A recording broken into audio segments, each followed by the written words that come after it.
Okay जब आप Revit software open करते हैं आपके सामने ये कुछ इंटरफेस आता है। आप टॉप पर देख सकते हैं ऑटोडेस्क रेविट 2024 या जो भी वर्जन आपका है 21, 22, 23 उसका नाम आपको ऊपर मिल जाएगा। This is called title bar. उसके साइड में आपके पास एक इन्फो सेंटर आता है। अगर आपके पास कोई स्टूडेंट वर्जन है आपने किया है तो आपको यहाँ ऊपर उसकी साइन इन डिटेल्स मिलेगी, अदरवाइज़ आपको यहाँ कोई और ऑप्शन नहीं मिलेगा। आप लेफ्ट हैंड साइड पर आएँ, यहाँ दो कैटेगरीज में देखो आपका ये पूरा इंटरफेस डिवाइडेड है। एक जगह लिखा है मॉडल, एक जगह लिखा है फैमिली। हाँ, ये ज़रूर हो सकता है कि पहले पुराने वर्जन्स में ये मॉडल वर्ड नहीं होता था, मॉडल की जगह प्रोजेक्ट वर्ड होता था। तो प्रोजेक्ट या मॉडल बात एक ही है, कंफ्यूज नहीं होना है। दूसरी चीज़ फैमिलीज़। फैमिलीज़ मतलब कंपोनेंट। जैसे आपने ऑटोकैड पे ऑब्वियसली काम किए होंगे। ऑटोकैड में आप क्या करते हैं, कोई फ्लोर प्लान बनाते हैं, कोई फ्लोर प्लान बनाते वक्त वहाँ पे आप डोर या window as a block insert करते हैं। वहाँ ब्लॉक होता है आपका 2D में। रेविट में आप जब कंपोनेंट को प्लेस करते हैं वो 3D कंपोनेंट होता है, उसे हम यहाँ फैमिली बोलते हैं। तो हमारे पास टोटल दो चीज़ आएंगी, एक प्रोजेक्ट या मॉडल और दूसरी चीज़ फैमिली। आप किसी प्रोजेक्ट पे काम कर रहे हैं, आप उसको ओपन करके कंटिन्यू कर सकते हैं या किसी न्यू प्रोजेक्ट पर काम कर सकते हैं स्टार्ट करने के लिए। कोई फैमिली कंपोनेंट आपको ओपन करना है, आप ये फैमिली के अंडर में ओपन यूज़ कर सकते हैं। या आपको कोई न्यू फैमिली क्रिएट करना है तो आप फैमिली के अंदर न्यू पर आ जाकर आप न्यू फैमिली को क्रिएट कर सकते हैं। ये चार ऑप्शंस आपको हर एक वर्जन के अंदर मिलेंगे। नाउ मुझे अगर कोई नया प्रोजेक्ट स्टार्ट करना है, कोई नया मॉडल स्टार्ट करना है, अब सबसे पहले ज़रूरत मेरी ये है कि मुझे किस टाइप का काम करना है। मुझे आर्किटेक्चर मॉडलिंग करनी है, इंटीरियर की मॉडलिंग करनी है, या मुझे स्ट्रक्चर का मॉडलिंग करना है, या मुझे MEP मॉडलिंग करनी है, सर्विसेज। उसके लिए हमारे पास कुछ टेम्पलेट्स की रिक्वायरमेंट होती है। मैं उन टेम्पलेट्स की इंफॉर्मेशन के लिए आपको एक बार पेंट पर लेकर आता हूँ। यहाँ आने के बाद हम सबसे पहले बात करते हैं, जैसे अगर मुझे आर्किटेक्चर या इंटीरियर का काम करना है, अगर मुझे स्ट्रक्चर का काम करना है, अगर मुझे MEPF का काम करना है। MEPF मतलब mechanical, electrical, plumbing, fire fighting, चारों। पहले MEP बोला जाता था केवल, अब MEPF पूरा हाईलाइट किया जाता है। हमारे पास ये कुछ काम है। अगर मैं आर्किटेक्चर और इंटीरियर की बात करूं, डिपेंडिंग ऑन कि आप किस यूनिट में काम करेंगे उसके हिसाब से आपको चूज़ करना होगा। तो मैं यहाँ से उसको डिवाइड कर देता हूँ।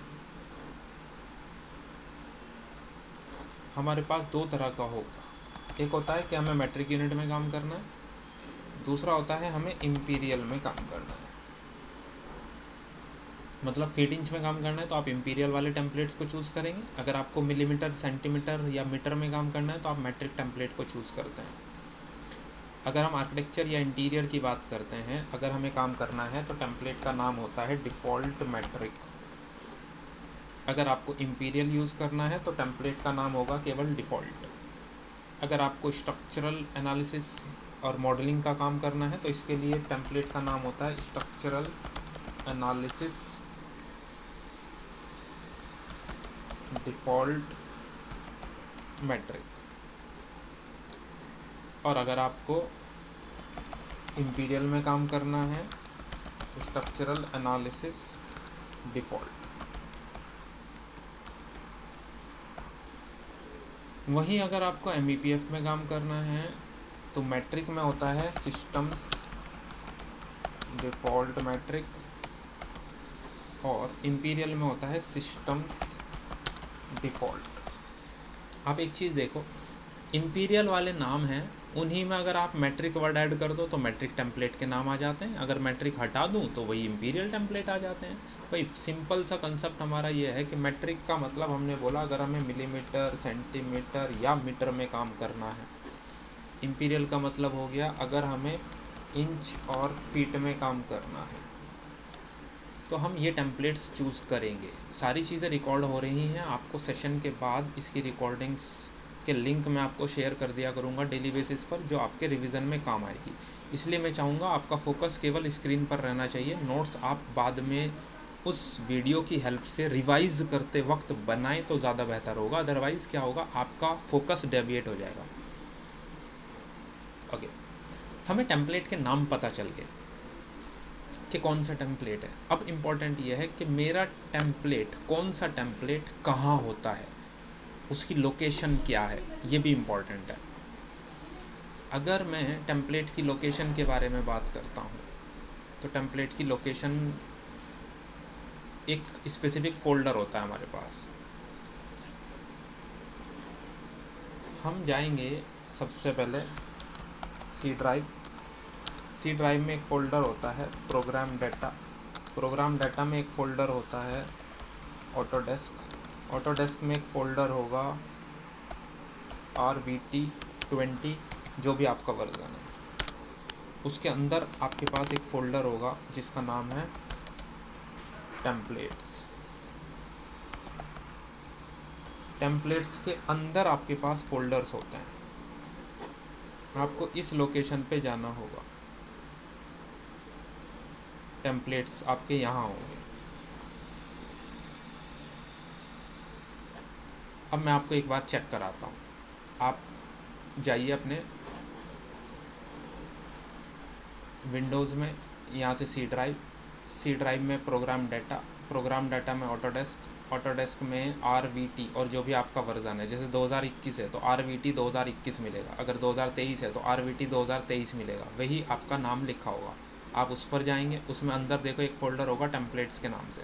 आप टेम्पलेट्स पे जाएंगे, यहाँ आपको फ़ोल्डर्स मिलेंगे।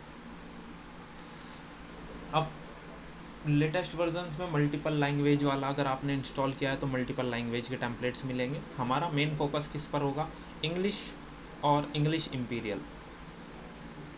लेकिन अगर हमारे पास कोई पुराना वर्जन है तो इंग्लिश की जगह लिखा होगा US मैट्रिक और इंग्लिश इम्पीरियल की जगह लिखा होगा US इम्पीरियल। फ़र्क इतना आएगा। अब मैं आपको समझाता हूँ। हम यहाँ तक आ गए टेम्पलेट्स के फ़ोल्डर तक। अब हमें इसके अंदर टेम्पलेट्स ढूंढने हैं कि जो मैंने टेम्पलेट्स ऊपर लिखे हैं मैट्रिक और इम्पीरियल में, वो कहाँ मिलेंगे। तो मैं आपको यहाँ से टेम्पलेट से दो कैटेगरीज़ में ब्रेक कर देता हूँ।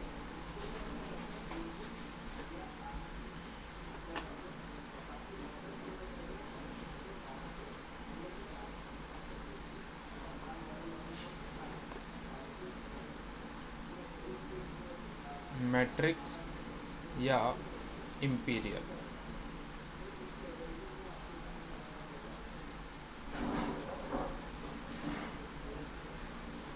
आपको फ़ोल्डर का नाम मिल सकता है इंग्लिश या आपको मिल सकता है US मैट्रिक। पुराने वर्जन्स में US मैट्रिक के नाम से मिलेगा, नए वर्जन में इंग्लिश के नाम से मिलेगा। इम्पीरियल नए वर्जन में है इंग्लिश इम्पीरियल और पुराने वर्जन में होता है US इम्पीरियल। अब ऐसा क्यों हुआ, नए वर्जन में ये इंग्लिश ही क्यों लिखा गया? इसका रीज़न क्या है? देखो, नए वर्जन्स में ये जो इंग्लिश है इसके अंदर भी दो अलग अलग फ़ोल्डर्स हो सकते हैं डिपेंडिंग ऑन आपके पास कौन कौन सी कंट्री का लाइब्रेरी डाटा है। इसके अंदर आपको US और UK, क्योंकि इंग्लिश दोनों जगह बोली जाती है, US में भी और UK में भी, इन दोनों फोल्डर्स के अंडर में जो डाटा मिलेगा वही डाटा आपको पुराने वर्जन्स में US मैट्रिक के अंदर मिलता था।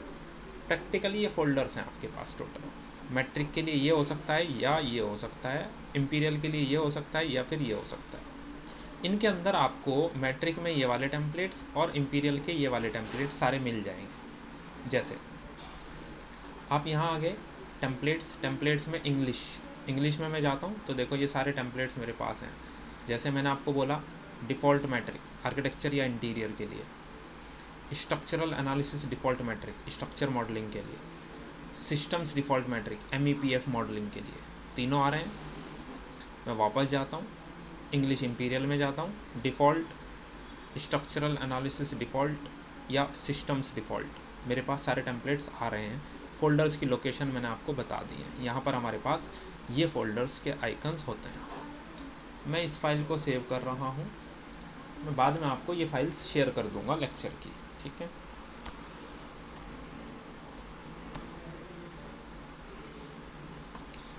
ओके, अब बात आती है फाइल फॉर्मेट्स। जैसे आपने देखा जब आप स्टार्ट करते हो ऑटोकैड को, तो ऑटोकैड में स्टार्टिंग करने के लिए आपके पास ऑटोकैड के टेम्पलेट होते हैं, और ऑटोकैड की फ़ाइल जब आप सेव करते हो तो वो फाइल सेव होती है। जो ऑटोकैड के टेम्पलेट होते हैं उसका फाइल टाइप होता है .dwt, और जब आप ऑटोकैड की फ़ाइल को सेव करते हो उसका फाइल फॉर्मेट होता है .dwg। सेम इसी तरह हमारे पास यहाँ दो चीज़ें, एक है रेविट का प्रोजेक्ट, एक है रेविट की फैमिली। एक है प्रोजेक्ट का टेम्पलेट, एक है फैमिली का टेम्पलेट। प्रोजेक्ट बनाने के लिए प्रोजेक्ट का टेम्पलेट और फैमिली बनाने के लिए फैमिली का टेम्पलेट। तो हमारे पास ऑल दो वैरायटीज़ हो गई हैं। उन दोनों वैरायटीज़ के अकॉर्डिंगली हम बात करते हैं।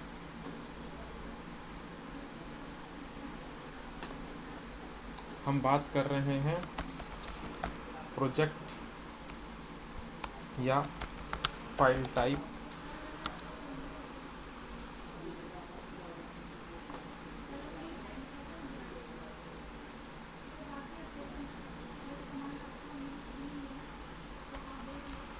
प्रोजेक्ट के लिए, और फाइल टाइप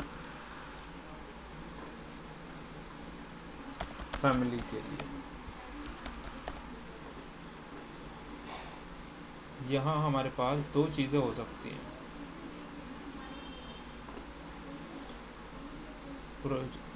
प्रोजेक्ट का टेम्पलेट या फैमिली का टेम्पलेट, दोनों के फाइल टाइप अलग अलग होते हैं, और जो आप उसको सेव करोगे पेरेंट फाइल को, उनके टाइप्स। जैसे जब आप कोई प्रोजेक्ट को शुरू करने के लिए कोई टेम्पलेट चूज़ करोगे, उसका फाइल फॉर्मेट होता है .rte, और अगर कोई फैमिली बनाने के लिए आप टेम्पलेट चूज़ करोगे उसका फॉर्मेट होता है .rft। जब आप अपने प्रोजेक्ट को बनाने के बाद सेव करोगे उसका फाइल फॉर्मेट होता है .rvt, और किसी फैमिली को बनाकर उसे आप सेव करोगे उसका फाइल फॉर्मेट होता है .rfa। ये चार फाइल टाइप्स की इन्फॉर्मेशन आपके पास स्टार्टिंग में होनी चाहिए, जिससे आपको पता चलता है जो फाइल आपके सामने है वो फाइल किस टाइप की है। वो प्रोजेक्ट का टेम्पलेट है या प्रोजेक्ट की फ़ाइल है, वो फैमिली का टेम्पलेट है या फैमिली की फ़ाइल है। यहाँ तक क्लियर है? शहबाज, सुनील, दिलनवाज। जी सर, क्लियर है। ओके।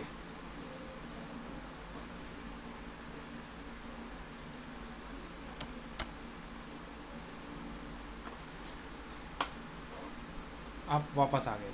अब देखो, मुझे कोई न्यू मॉडल या न्यू प्रोजेक्ट स्टार्ट करना है। मैंने न्यू प्रोजेक्ट पर या न्यू पर क्लिक किया मॉडल के अंडर।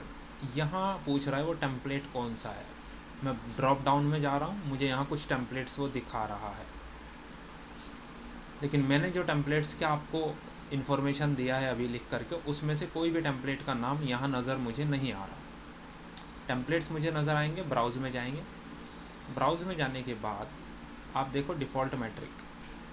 अगर सबसे नीचे की तरफ आप आके देखो फाइल टाइप, तो देखो टेम्पलेट का फाइल टाइप क्या है, .rte। इसका मतलब ये रेविट का जो प्रोजेक्ट होता है, प्रोजेक्ट के लिए जो टेम्पलेट ज़रूरी होता है, ये वो टेम्पलेट है।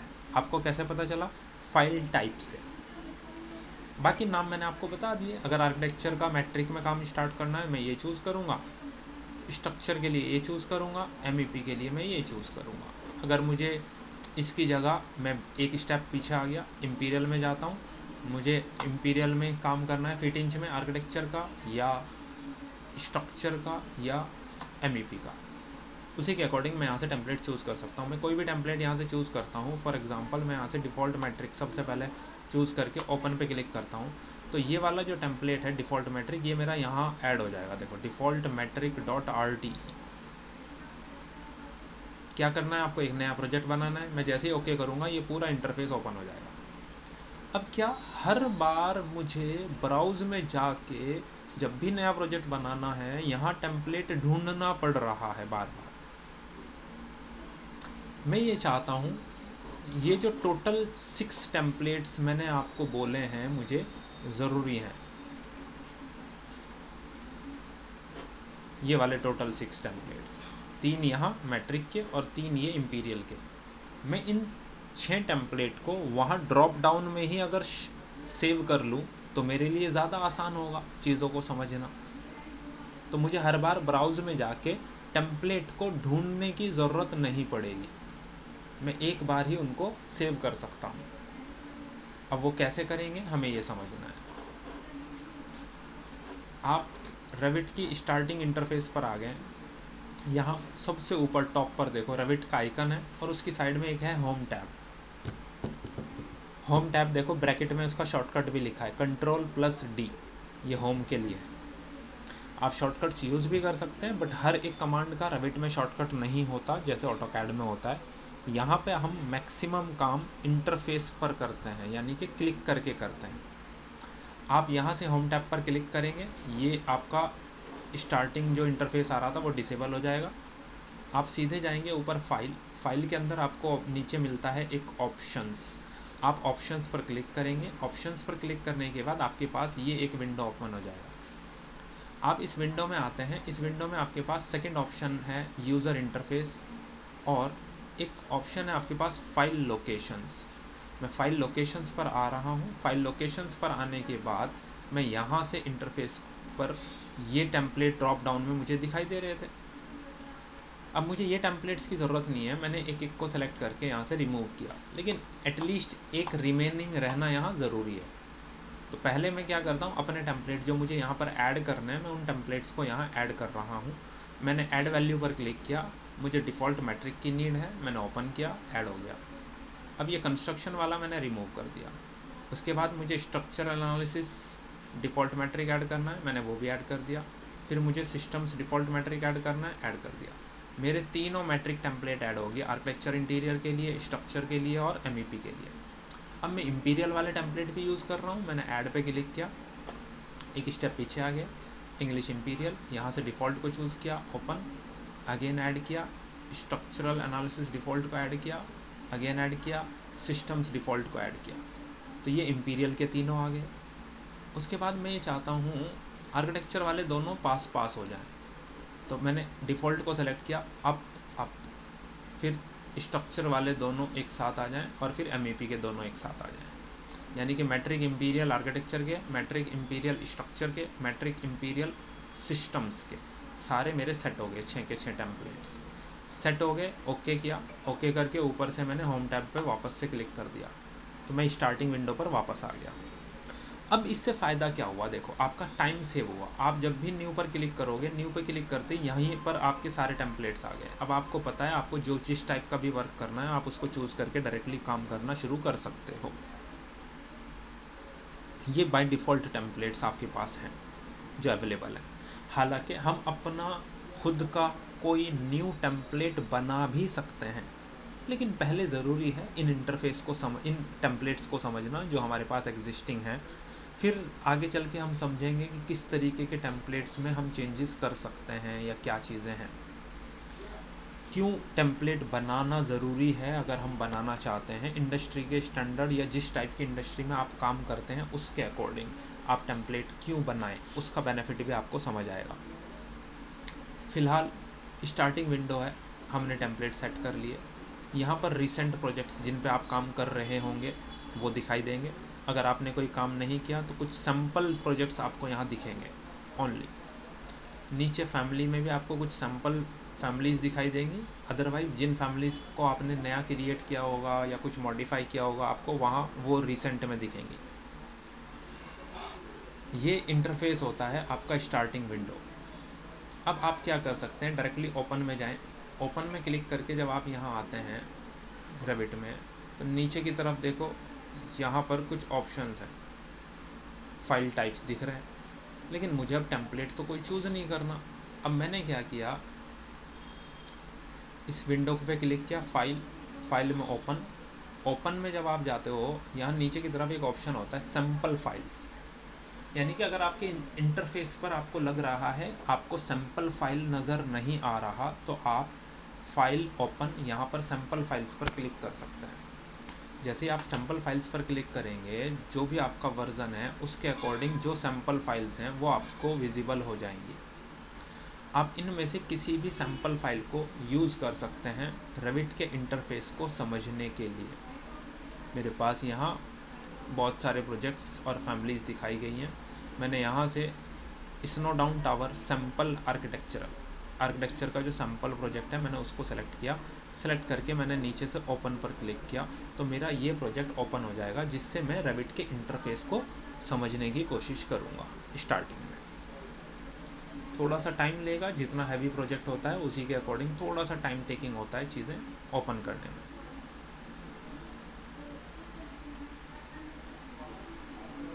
यहाँ तक आप में से किसी को भी कुछ पूछना है तो आप बता सकते हैं।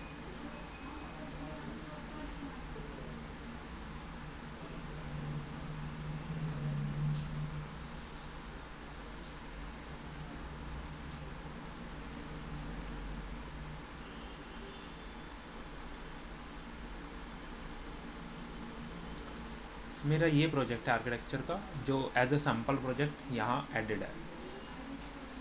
अब मेरे को क्या करना है, क्योंकि ये कवर विंडो दिखाया गया है आपको, मैं आपको डायरेक्टली यहाँ दिखाता हूँ इंटरफेस। जब आप पहली बार ओपन करोगे तो रेविट को, तो ज़रूरी नहीं है रेविट कुछ इस तरीके से होगा सेट। रेविट कुछ इस तरीके से सेट आएगा बाय डिफ़ॉल्ट।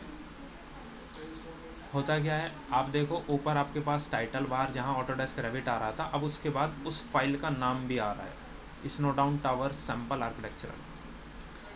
और फाइल के नाम के बाद ये व्यू का नाम आ रहा है, जो व्यू आपके सामने है इस वक्त। देखो आप यहाँ G000 कवर ये लिखा हुआ है, यही नाम आपको ऊपर भी नज़र आ रहा है, यानी कि ये आपको उस प्रोजेक्ट के नाम के बाद उस व्यू का नाम भी दिखा रहा है जिस व्यू पर आप करंटली हैं। यहाँ लेफ्ट हैंड टॉप पर आपके पास होता है quick access tool bar. Quick access इसलिए बोलते हैं क्योंकि आप यहाँ के टूल्स को डायरेक्टली एक्सेस कर सकते हैं, आपको वेट करने की ज़रूरत नहीं पड़ती। एग्जाम्पल के लिए आप देखो ऊपर की तरफ यहाँ एक ऑप्शन है स्विच विंडोज़। अब मान लीजिए आपको इस कमांड का नीड ज़्यादा नहीं पड़ता, आप राइट क्लिक करके रिमूव कर सकते हो।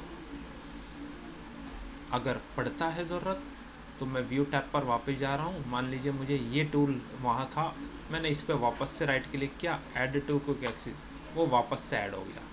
तो यानी कि ये जो क्विक एक्सेस टूल बार्स हैं इनको आप कस्टमाइज़ कर सकते हो। यहाँ से कोई टूल रिमूव करना, यहाँ पे कोई टूल को ऐड करना, ये सारे ऑप्शंस आपके पास आते हैं। कोई भी टूल जिसे आप ऊपर ऐड करना चाहें उसका सिंपल सा तरीका है, आप उस व्यू कमांड पर जाएं, राइट क्लिक करें, ऐड टू क्विक एक्सेस, तो वही टूल ऊपर की तरफ ऐड हो जाएगा। तो आपको ज़रूरत नहीं पड़ेगी यार मुझे व्यू टैब में जाना है फिर शीट को सेलेक्ट करना है, नहीं, आप ऊपर से डायरेक्टली सेट कर सकते हैं। इसलिए इसको बोला जाता है क्विक एक्सेस टूल बार, जल्दी से एक्सेस करने के लिए। उससे नीचे की तरफ आते हैं, मैंने अभी आपको बताया फाइल में हमारा मेन्यू बार होता है, new, open, save as, export, print, close, जैसे भी हमारे कॉमन सॉफ्टवेयर्स होते हैं, एक्सेल वगैरह में भी हम देखते हैं, वर्ड एक्सेल में इसी तरह के मेन्यू बार्स आते हैं। आपको बेहतर पता होगा न्यू, ओपन, सेव एज, इन सब में क्या फ़र्क होता है ना। उसके बाद हमारे पास ऊपर की तरफ यहाँ रिबन टूल बार्स हैं। रेविट एक कॉमन सॉफ्टवेयर है, ये हर एक डिसिप्लिन के लिए यूज़ हो रहा है। जैसे आप देख सकते हैं architecture tool bar, structure, steel structure, precast structure, systems, insert, annotations के लिए, एनालिसिस पर्पज़ के लिए, मासिंग एंड साइट जो कंसेप्चुअल बिल्डिंग और साइट क्रिएशन के लिए हम लोग यूज़ करते हैं, कोलैबोरेशन में काम करने के लिए जहाँ मल्टीपल यूज़र्स एक साथ एक प्रोजेक्ट पर कैसे काम करते हैं अंडर कोलैबोरेशन, सेंट्रल मॉडलिंग का जो कंसेप्ट होता है वो सारा यहाँ आता है। व्यू टैब, मल्टीपल व्यूज़ बनाना, शीट क्रिएट करना, बिल ऑफ क्वांटिटीज़ निकालना, ये सब यहाँ है, या जीएफसी ड्राइंग्स बनाना। मैनेज में जाते हैं तो यहाँ पर कुछ सेटिंग्स को मैनेज करने को लेकर है, रेविट की बेसिक सेटिंग्स आपको मैनेज करनी है या अदर करनी है। एडिंस में आपके पास डिटेल आती हैं, कोई एक्सटर्नल प्लगइन आप रेविट के साथ ऐड करते हैं तो वो आपको एडिंस में डिटेल्स नज़र आती हैं। जैसे आप देख सकते हैं यहाँ एक्सटर्नल टूल में मैंने कुछ टूल्स ऐड कर रखे हैं कि रेविट की फ़ाइल को आप कैसे नेविसवर्क में एक्सपोर्ट कर सकते हैं, उन सब का एक्सपोर्टर टूल यहाँ ऐड है एडिंस में। उसके बाद मेरे पास यहाँ एक एनस्केप का डिटेल आ रहा है, ये एनस्केप आपके पास नहीं आएगा क्योंकि एनस्केप के लिए एनस्केप का जो प्लगइन होता है वो ऐड करना पड़ता है आपको अपने सिस्टम के अंदर, और वो सिस्टम की कैपेबिलिटी के हिसाब से ऐड होता है। अगर आपके सिस्टम के ग्राफिक्स अच्छे नहीं हैं तो आप एनस्केप को अपने रेविट के साथ लिंक नहीं कर पाएंगे, कर लेंगे तो वो रन नहीं हो पाएगा, प्रॉब्लम्स आएंगी। मॉडिफाई टैब्स में जनरल मॉडिफाई टूल जैसे आपने ऑटोकैड में पढ़े हैं, copy, move, mirror, rotate, align, array करना, स्केल करना, ठीक है, ट्रिम करना, एक्सटेंड करना, डिलीट करना, वे सारे ऑप्शंस आपको यहाँ मॉडिफाई टूल्स के अंदर मिलते हैं। इसके बाद आपके पास नीचे की तरफ देखो, रिबन टूल बार से जस्ट नीचे यहाँ ये एक ब्लैंक लाइन आपको नज़र आ रही है। ये ब्लैंक लाइन बेसिकली एक तरीके से ऐसे काम करती है जैसे ऑटोकैड में कमांड लाइन काम करती है। अभी थोड़ी देर में इसके बारे में बात करेंगे। उससे नीचे की तरफ आए तो यहाँ पर एक प्रॉपर्टीज़ का टूल बार मुझे दिख रहा है जिसके हेडर पे लिखा है प्रॉपर्टीज़। इससे नीचे एक टूल बार है जहाँ पर लिखा है प्रोजेक्ट ब्राउज़र। ये दो विंडोज़ ऐसी हैं जो मेरे लिए बहुत ज़्यादा ज़रूरी हैं। अगर मुझे रेविट पे काम करना है तो इन दोनों विंडो के बिना मैं रेविट पे काम नहीं कर सकता। अब स्टार्टिंग में हो सकता है ये कुछ इस तरह नज़र आए या हो सकता है कुछ अलग तरीके से नज़र आए, लेकिन दोनों विंडो आपके इंटरफेस पर होनी चाहिए। जैसे ये प्रोजेक्ट ब्राउज़र है, मैंने इस पर क्लिक किया, माउस का लेफ़्ट क्लिक प्रेस किया, होल्ड किया और इसे ड्रैग किया ऐसे बाहर, तो ये पूरा प्रॉपर्टीज़ टूल बार दिख रहा है। ये प्रोजेक्ट ब्राउज़र मैंने क्लिक किया, इसको राइट साइड में मैं लेकर गया यहाँ सेट करने के लिए, थोड़ा सा उसे मैंने मिनिमाइज़ किया। अब मैं यहाँ लाता हूँ, देखो ये जब ये हाईलाइट हो रहा है रीजन, तब मैंने इसे छोड़ दिया तो ये राइट साइड में फिट हो गया। तो राइट साइड में मेरा प्रोजेक्ट ब्राउज़र और लेफ़्ट साइड में मेरा प्रॉपर्टीज़ टूल बार, ये दोनों मेरे सेट हो गए। ये दोनों सेट होने ज़रूरी हैं बिकॉज़ इन दोनों की ज़रूरत पड़ती है रेविट पे काम करने के लिए।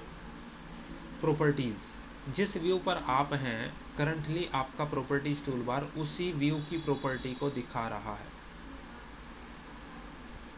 प्रोजेक्ट ब्राउज़र जहाँ से आप अपने प्रोजेक्ट को ब्राउज़ कर सकते हैं। दैट मीन्स प्रोजेक्ट की सारी डिटेल आपको प्रोजेक्ट ब्राउज़र में मिलेगी। कितने फ्लोर प्लान्स हैं, कौन कौन से हैं, कितने 3D व्यूज़ हैं, कौन कौन से सीलिंग प्लान हैं, एलिवेशंस हैं, सेक्शंस हैं, डिटेल व्यू हैं, रेंडरिंग्स आपने बनाए हैं, ड्राफ्टिंग व्यू आपने सेट किए हैं, जो भी चीज़ें हैं वो सारी आपको यहाँ नज़र आएंगी। शीट्स बनाया, बिल ऑफ क्वांटिटी बनाया, कौन कौन सी फैमिलीज़ आपने यहाँ ऐड की हैं, हर एक चीज़ आपको यहाँ से मिलेगी प्रोजेक्ट ब्राउज़र से। जैसे फ्लोर प्लान्स आपके पास यहाँ है, पार्किंग, मैंने पार्किंग पे डबल क्लिक किया, डबल क्लिक करते ही फ्लोर प्लान पार्किंग में आपके पास ये पार्किंग का व्यू आ गया। ये एक फ्लोर प्लान सेट है। अगर मैं L1 पर आता हूँ तो लेवल 1 का फ्लोर प्लान ये मुझे दिखाएगा। दैट मीन्स जिस व्यू पर भी जाना है मैं प्रोजेक्ट ब्राउज़र से जाके डबल क्लिक करता हूँ, वही व्यू मेरा ओपन हो जाएगा। इसलिए प्रोजेक्ट को ब्राउज़ करने के लिए काम आता है। लेफ्ट हैंड साइड पर आपके पास प्रॉपर्टीज़ टूल बार है। बाय डिफ़ॉल्ट देखो, अब मैं L1 पे आ गया तो फ्लोर प्लान L1 की प्रॉपर्टी दिखा रहा है। अगर मैं पार्किंग पर आ गया तो इस वक्त ये पार्किंग की प्रॉपर्टी दिखा रहा है। कंडीशन ये है, अगर मैं जाकर किसी एलिमेंट को सेलेक्ट कर लूँ, जैसे जूम इन और जूम आउट, जैसे आप ऑटोकैड में करते हो बिल्कुल सेम तरीका है। अगर आप स्क्रॉल बार को प्रेस करते हो आप पैनिंग कर सकते हो, ये भी सेम ऑटोकैड की तरह है। तो जूम इन, जूम आउट और ड्रैग करना, पैनिंग करना, ये दोनों सेम लाइक ऑटोकैड। अब मैं अगर जूम इन कर रहा हूँ, जूम इन करके किसी भी एलिमेंट को सेलेक्ट करता हूँ, जैसे मैंने पार्किंग स्पेस को सेलेक्ट किया तो यहाँ पर देखो उसकी प्रॉपर्टी आने लगी है जिसको मैंने सेलेक्ट किया। अगर मैंने किसी भी टेक्स्ट को सेलेक्ट करूँगा, किसी भी वॉल को सेलेक्ट करूँगा तो उस वॉल की प्रॉपर्टी आने लगेगी। अगर मैंने स्टेयर को सेलेक्ट किया तो स्टेयर की प्रॉपर्टी आएगी। जो भी एलिमेंट आप सेलेक्ट करेंगे प्रॉपर्टीज टूल बार उस एलिमेंट की ही प्रॉपर्टी आपको दिखाएगा। अगर आपने कोई एलिमेंट सेलेक्ट नहीं किया तो उस व्यू की प्रॉपर्टी को दिखाएगा जिस व्यू पर आप हैं। हाँ, कभी ये हो सकता है बाय चांस ये प्रोजेक्ट ब्राउज़र या प्रॉपर्टीज़ आपसे बंद हो जाएं, क्लोज़ हो जाएं। अब आपको ये भी पता होना चाहिए कि आप उनको वापस कैसे रीइंस्टेट करेंगे। उसके लिए आपके पास दो तरीके हो सकते हैं। आप रिबन टूल बार्स में ऊपर व्यू टैब पर जाओ। इस व्यू टैब के अंडर में यहाँ एक यूज़र इंटरफेस का ऑप्शन होता है। यूज़र इंटरफेस में आप देख सकते हैं प्रोजेक्ट ब्राउज़र और नीचे प्रॉपर्टीज़। यहाँ से मैं इनेबल कर रहा हूँ प्रॉपर्टीज़ को और प्रोजेक्ट ब्राउज़र को, ये मेरे वापस से इनेबल हो गए। एक तरीका ये है। एक तरीका इससे भी आसान है, आपको व्यू टैब में भी जाने की ज़रूरत नहीं है। आप यहाँ कहीं भी ब्लैंक स्क्रीन पर राइट क्लिक करो, सबसे नीचे देखो प्रॉपर्टीज़ है, क्लिक कर दो, प्रॉपर्टीज़ वापस आ गया। अगेन राइट क्लिक करो, second last option browser, browsers में सबसे पहला है प्रोजेक्ट ब्राउज़र, क्लिक किया आपने, वो वापस आ गया। इस तरीके से आप अपने प्रोजेक्ट ब्राउज़र को वापस ला सकते हैं। नीचे की तरफ आए, यहाँ नीचे कुछ हमारे पास एक्सेस होते हैं, जैसे मैं इसकी डिटेल लेवल देखना चाहता हूँ, मैं इसके विजुअल स्टाइल को बदलना चाहता हूँ। अभी नहीं बदल पा रहे हैं क्योंकि ये कंट्रोल हो रहे हैं with the help of view templates. अभी व्यू टेम्पलेट्स क्या है आपको समझने में थोड़ा टाइम लग जाएगा, है ना, मैं अभी उसको नहीं बता पाऊँगा जी। ये एलिवेशन कैमरास अगर डिलीट हो गए तो उसको कैसा लेके आ सकते हो? ये हमें बनाने पड़ेंगे फिर से। एक्चुअली कभी कभी वो जो है कोई पार्ट को अगर डिलीट करते वक्त ये डिलीट हो जाता है। बिल्कुल, देखिए मैंने इसको सेलेक्ट करके डिलीट कर दिया, ये एलिमेंट मेरा डिलीट हो जाएगा। अब ये तो कॉल आउट व्यूज़ है,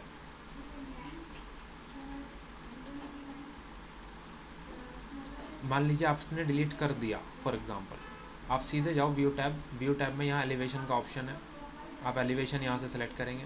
सेलेक्ट करने के बाद आप अपना व्यू प्लेस करेंगे। प्लेस करने के बाद आप उसे सेलेक्ट करें, रोटेट करें। रोटेट करने के बाद आप उसको सेलेक्ट करेंगे वापस से। इसकी एक लिमिट होती है, ये आपकी, क्योंकि डिफ़ॉल्ट उसमें तो लिमिट लगी नहीं होती। आपको अगर क्रॉप नहीं करना, आप क्रॉप व्यू यहाँ से हटा दो। अब आप इसे सेलेक्ट करो, ये लिमिट आपको ड्रैग करके बढ़ानी पड़ेगी, तब आपको इस व्यू में विजिबिलिटी आएगी, अदरवाइज़ नहीं आएगी। जब आप कोई व्यू बनाएंगे, उस पर डबल क्लिक करेंगे तो आप वो व्यू ओपन कर पाएंगे बनाने के बाद। अब बनाने के बाद इसका नाम देखो क्या आ रहा है, एलिवेशन 1-A, केवल इस नाम से वो दिखा रहा है। अब एलिवेशन 1-A के नाम से आप अपने प्रॉपर्टीज़ पे आएंगे। मैं शीट्स को यहाँ से मिनिमाइज़ कर देता हूँ, और ये आपका एलिवेशन है, एलिवेशन 1-A। इस पे राइट क्लिक करके इसके रीनेम कर देंगे। मान लीजिए आपने साउथ डिलीट किया तो आप इसे साउथ से रीनेम कर दो, नॉर्थ से रीनेम कर दो। अगर डिलीट हो जाता है तो आप इस तरीके से उसे रिटेन कर सकते हैं वापस से बनाने के लिए, क्योंकि अंडू करेंगे तो आपने उसके बाद के जो स्टेप्स किए हैं वो भी ख़राब होंगे आपके सारे। इसलिए इसका यही तरीका है, आप एलिवेशन दोबारा से रिटेन कर सकते हो बना करके। खैर ये बात हम बाद में डिस्कस करेंगे। नीचे की तरफ आप देखें, यहाँ पर डिटेल लेवल है। डिटेल लेवल को मैं थोड़ा फाइन कर दूँ तो आपके पास जो वॉल दिख रही है ना आपको, ये वॉल्स की डिटेलिंग के लिए है। यहाँ से मैं विजुअल स्टाइल को थोड़ा शेडेड कर दूँ तो मुझे शेडेड फॉर्म में नज़र आएंगी चीज़ें। अगर मटेरियल का टेक्सचर भी देखना है तो मैं यहाँ से उसको रियलिस्टिक कर सकता हूँ। रियलिस्टिक करने से क्या होगा, आपको मटेरियल का टेक्सचर भी नज़र आने लगेगा, जो मटेरियल का टेक्सचर होगा। अब ये देखो कंक्रीट का टेक्सचर भी आपको दिखाई दे रहा है।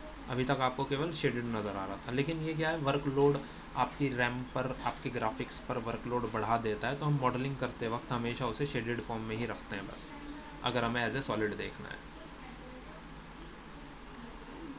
उसके अलावा भी मल्टीपल चीज़ें हैं, हम जैसे जैसे आगे बढ़ेंगे उस वक्त बात करेंगे। जब मैं किसी कमांड को सेलेक्ट करता हूँ, जैसे ऊपर आर्किटेक्चर टैब में जाता हूँ, कोई कमांड है, लेट्स से सबसे पहले वॉल कमांड, मैंने वॉल को सेलेक्ट किया। वॉल को जैसे ही सेलेक्ट किया, देखो मैंने ये वाली टैब के बारे में मैं बात कर रहा था, यहाँ डिटेल्स आ गई हैं। अगर मैं एस्केप कर दूँ, कमांड से बाहर आ जाऊँ, तो देखो ये ब्लैंक है, ये वाली लाइन। मैं जैसे ही कमांड को सेलेक्ट कर रहा हूँ, यहाँ उसकी डिटेल आ गई है। तो ये इस तरीके से बिहेव करता है जैसे एक कमांड लाइन होती है। और जो कमांड आपने सेलेक्ट की, प्रॉपर्टीज़ टूल बार में भी उसी की प्रॉपर्टीज़ आ गई हैं। वॉल कमांड आपने अप्लाई की तो वॉल की ही प्रॉपर्टीज़ आ गई हैं। हालांकि आप यहाँ से कोई भी वॉल सेलेक्ट कर सकते हैं। ये मल्टीपल ऑप्शंस आपके पास अवेलेबल हैं। वॉल्स के टाइप्स, वॉल की डिटेल्स, ये सब आपके पास ऑप्शंस अवेलेबल हैं, आप इनको यूज़ कर सकते हैं। नीचे की तरफ इस प्रॉपर्टीज़ टूल बार से जस्ट नीचे आप जाइए।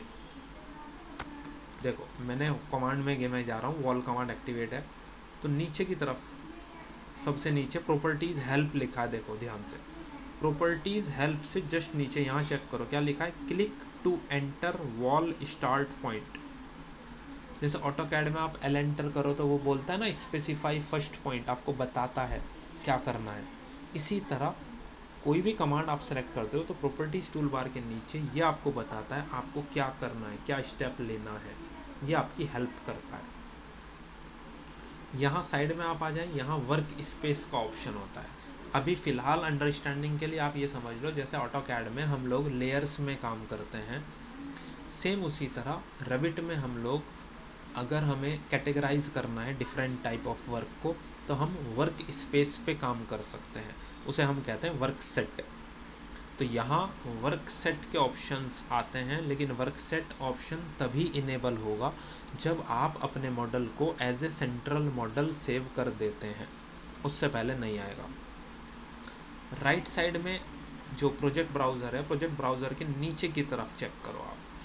प्रोजेक्ट ब्राउज़र से जो नीचे की तरफ होता है ये व्यू हमारे पास आता है सिलेक्शन फ़िल्टर्स को लेकर। क्या चीज़ कब सेलेक्ट होगी और कब नहीं होगी ये डिपेंड करेगा आपके सिलेक्शन फ़िल्टर्स के ऊपर।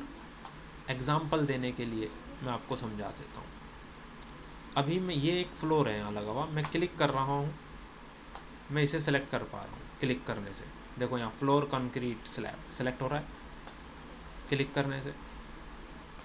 लेकिन अगर नीचे की तरफ ये एक ऑप्शन है show select elements by face, अगर मैं इसे डिसेबल कर देता हूँ, अब मैं कर्सर लेकर यहाँ आ रहा हूँ तो मैं इसे सेलेक्ट नहीं कर पा रहा। क्यों? क्योंकि आपका सिलेक्शन फ़िल्टर ये कह रहा है कि आप किसी भी एलिमेंट को उसके फेस से सिलेक्ट नहीं कर सकते।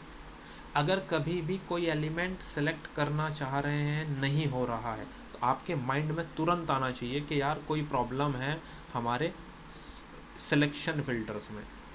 मैंने यहाँ से सिलेक्शन फ़िल्टर इनेबल किया, अब मैं कर्सर लेकर यहाँ आ रहा हूँ, अब देखो आप सेलेक्ट कर पा रहे हैं आराम से। प्रॉपर्टीज़ में देखो सेलेक्ट हो गया आपका एलिमेंट। ये आपकी बहुत हेल्प करेगा इस चीज़ में कि आपका क्या एलिमेंट कब सेलेक्ट होना है और कब नहीं होना है।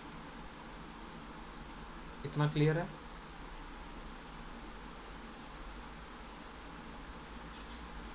हाँ जी। अब आज का मेन मोटो आपसे मेरे क्या है, आप अपने पास रेविट में कोई भी एक सैम्पल प्रोजेक्ट ओपन करेंगे, गो थ्रू करेंगे, इतना काम आपने करना है आज। इंटरफेस को समझना है, इंटरफेस आपने समझ लिया तो कल हम लेक्चर और वर्कशीट्स के हिसाब से काम शुरू कर देंगे। कल के लेक्चर में सबसे पहला टारगेट हमारा होगा ये समझना कि प्रोजेक्ट के लिए अपना खुद का अगर हमें कोई टेम्पलेट बनाना है तो हम कैसे बनाएंगे प्रोजेक्ट टेम्पलेट, उसको बनाना सीखेंगे और वॉल कमांड से स्टार्टिंग करेंगे। लेकिन आपको कंप्लीट इंटरफेस एक बार अंडरस्टैंड करना पड़ेगा। ये जो मैंने आपको समझाया उसके लिए सबसे बेटर ऑप्शन है कि आप एक सैम्पल प्रोजेक्ट को ओपन करके उसको अंडरस्टैंड कर सकते हैं। व्यूज़ पे कैसे जा रहे हैं, प्रॉपर्टीज़ टूल बार क्या है, कमांड को सेलेक्ट करने से प्रॉपर्टीज़ में क्या चीज़ें आ रही हैं, सिलेक्शन फ़िल्टर्स के बारे में, इन सब को आपको एक बार गो थ्रू कर लेना है सिंपल।